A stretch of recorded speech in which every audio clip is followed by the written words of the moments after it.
Hey girls, it's Friday. Lighting in here is awful today, so we're going to try this background because I actually got something to work a little bit. So, internet. It's a part of our lives. We all are addicted to it in some way or another, and instead of talking about how the internet has affected me personally, I'm going to talk about how the internet has affected the world, or at least the ways that I think it's affected the world. The most recent example being with the protests in the Middle East, particularly in Egypt, if we go back a bit to January 25th. It was through the internet and sites such as Facebook and Twitter that we actually knew what was going on in the world at this time. What happened was there was this idea of the protests. It started on Facebook. One day there was 20,000 people following this, the next day 80,000, and it just snowballed from there.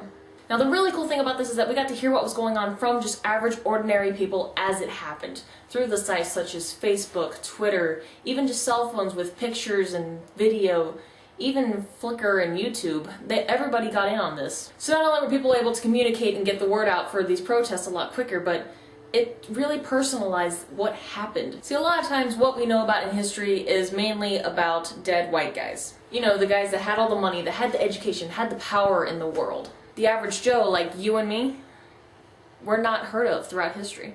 We get lost. But that is the amazing thing about the internet. We are no longer going to get lost in history. We all have a story that we want to tell, and we all want to be heard, and the internet is providing a place for that. Through things such as blogs and YouTube and even Facebook, someday historians are going to be going and looking back at all this information, and they're going to see what life was like for us. I really wouldn't be surprised if they paid particular attention to us because we are at the cutting edge of this technological revolution. I do not think that people actually understand just how much of a revolution, social and cultural revolution, we are going through right now.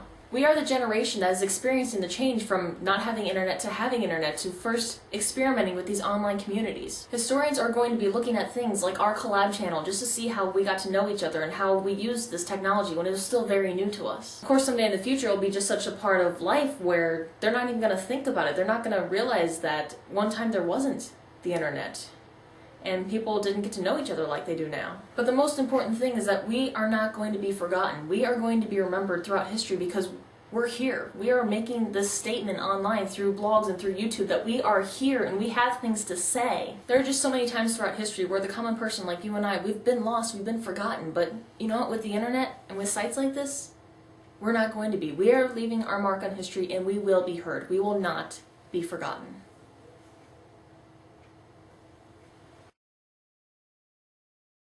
It's time to choose next week's theme, so I'm gonna pull one out for us. And, ooh, challenges. The idea behind the challenges is very simple. I'm going to challenge Joanna, Joanna's going to challenge Casey, Casey's going to challenge Sophia, Sophia, Kimber, Kimber, me, just like that. So, either private message the next girl or say at the next end of your video, because I don't know if I'm going to challenge Joanna just yet. Joanna, I will private message you later. So yeah, I'm looking forward to being challenged by you, Kimber, next week, and I will see you all then. Have a great weekend. Bye, guys.